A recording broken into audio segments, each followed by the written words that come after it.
പതിയെ കണ്ണടച്ചിട്ട് നമ്മുടെ ശ്രദ്ധ എവിടെയാണ് വേണ്ടത്? ഈ മൂക്കിൻ്റെ തുമ്പത്തെ ശ്രദ്ധ വേണ്ടത്.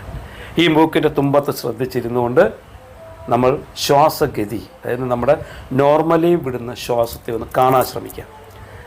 ശ്വാസം എന്ന് പറയുമ്പോൾ ഒരു സമയം ഇതിലോട്ട് ശ്വാസം പോകും, ഇതിലോട്ട് വരും, ഇതിലൂടെ പോകും, ഇതിലൂടെ വരും, ചിലപ്പോൾ രണ്ടിൽ കൂടെ പോകും, രണ്ടിൽ കൂടെ വരും. ഈ ശ്വാസത്തിനൊരു ഗതിയുണ്ട്, ഒരു താളമുണ്ട്, ഒരു ഋതമുണ്ട്. അത് നമ്മളൊന്ന് കാണാൻ ശ്രമിക്കുക.